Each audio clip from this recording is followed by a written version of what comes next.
Have you ever at any time just been going about your business and all of a sudden something happens and all these memories come flooding back about an experience that you've had? That happened to me today. My granddaughter that lives here in Auckland and her fiance, they're in their late 20s. I've just had to take them out this morning to the airport to put them on a plane because they're going to Japan for a 3-week holiday. Now, they've been looking forward to this holiday for so long. But anyway, I've took them out to the airport, dropped them off, and I didn't hang around. I didn't want to do the parking thing, and they had quite a while to wait for their flight. So I dropped them off out at the airport. And on the way back home, I just kept having all these memories of experiences that I'd had with her, with my granddaughter, and my grandson over the last, probably from the last 10 or so years. Now, no, probably a bit longer than that.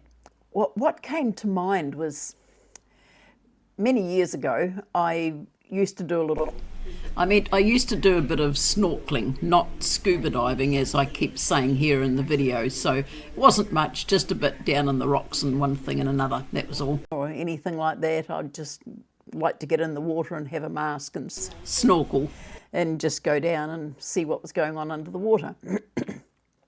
But because I did this and I really enjoyed it, I decided one year that I'd really like to teach my kids how to snorkel. Now, I don't know what made me think about this, but anyway, over the time I've taken them away on holidays. I've taken my granddaughter to Australia. My mum, when she was alive, I paid for her to take my grandson to Australia for a holiday.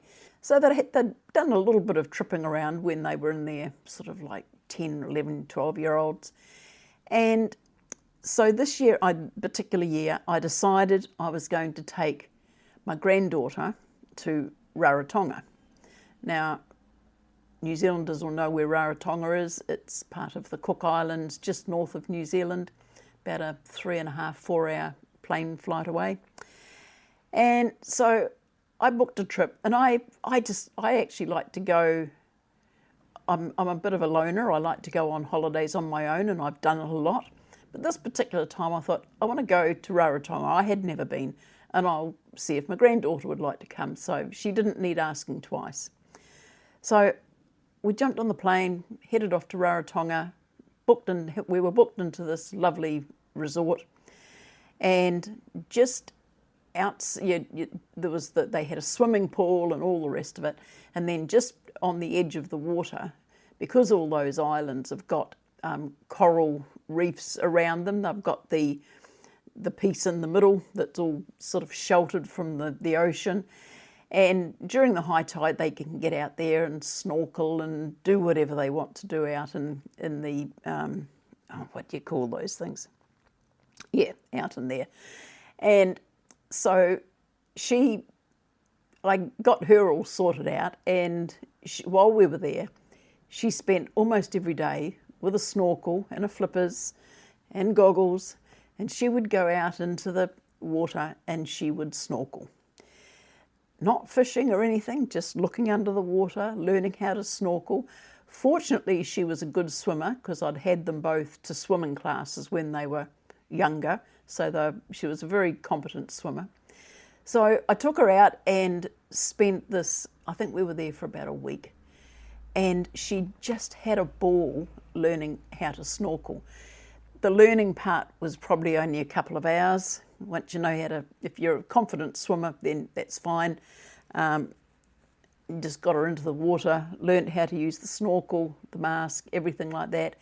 And she had an absolute ball. So she was quite proud that she could come home and tell her friends and everyone that she knows how to snorkel.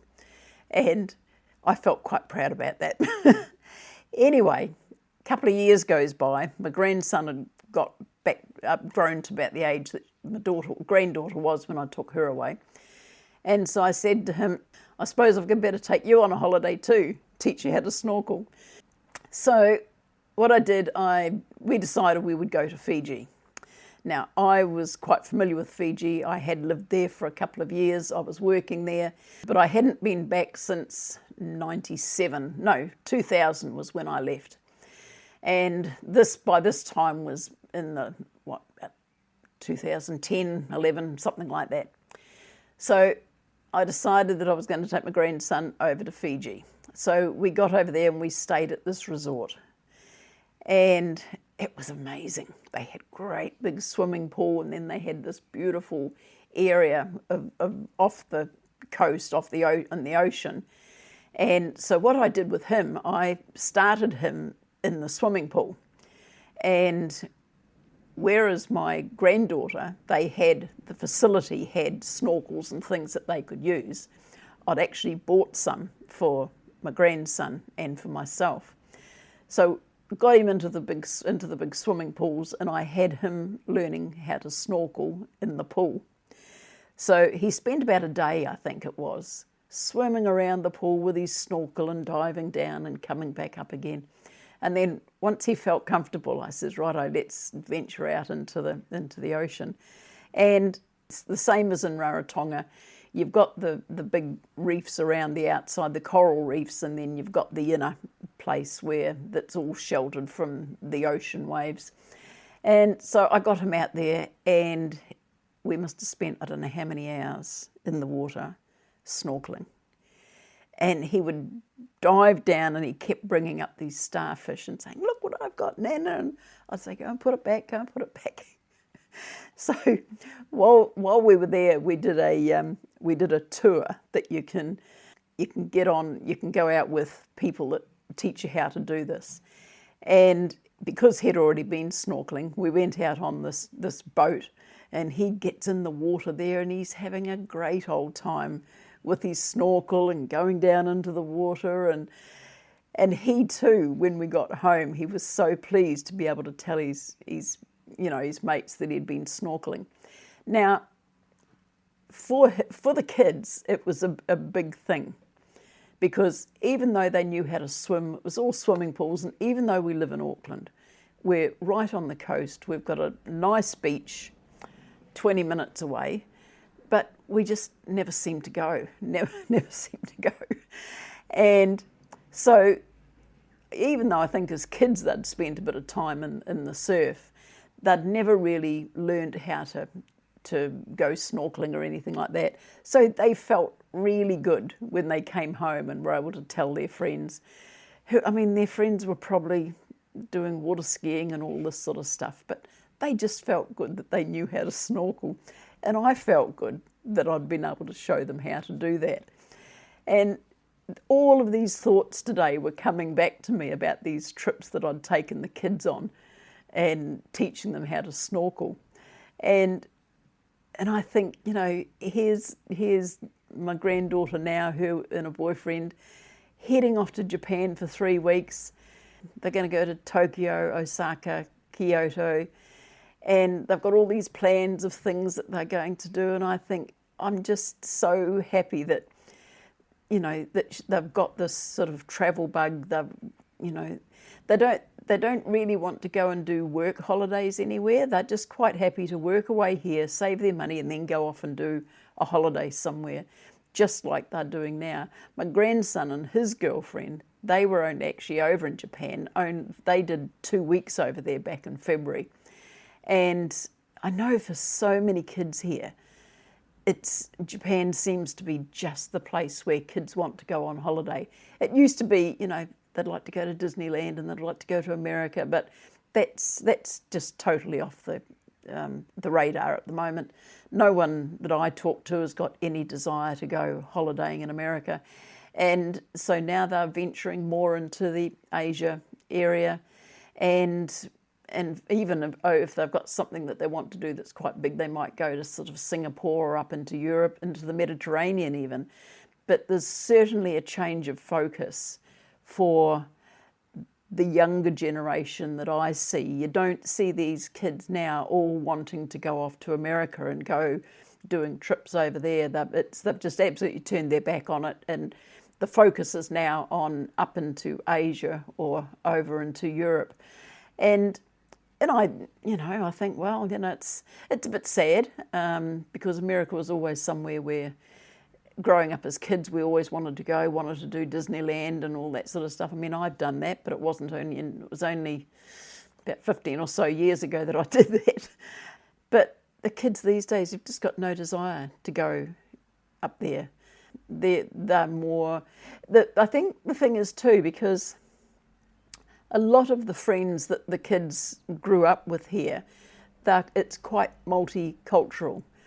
They've got lots of kids that are friends that were kids from the Philippines, Koreans, Asian, Chinese, all of this sort of thing.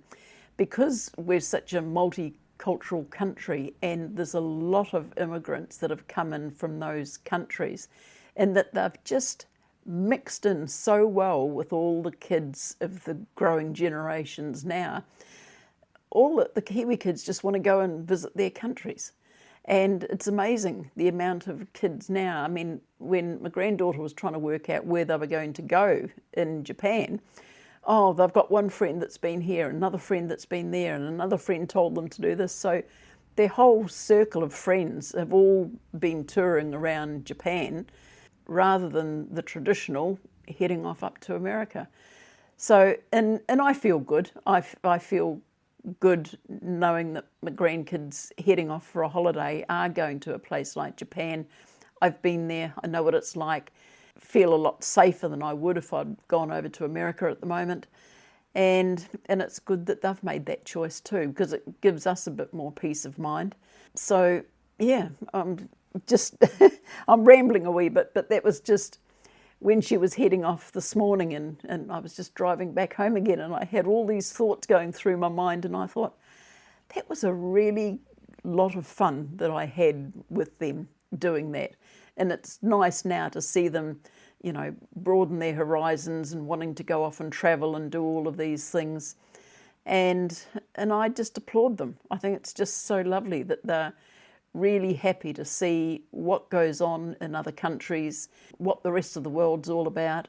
I said to my grandson when he came back from Japan, I said, oh, now you've had that good holiday. I says, where's the next one you're going to save up for? And he says, oh, we think we're going to go back there again. So it's obviously got a lot of appeal. So I'm putting a plug in for holidaying in Japan at the moment. So anyway, I've rambled enough. I've got my little bit of enjoyment that I had this morning, doing a bit of reminiscing. Sorry, I didn't mean to hit my microphone.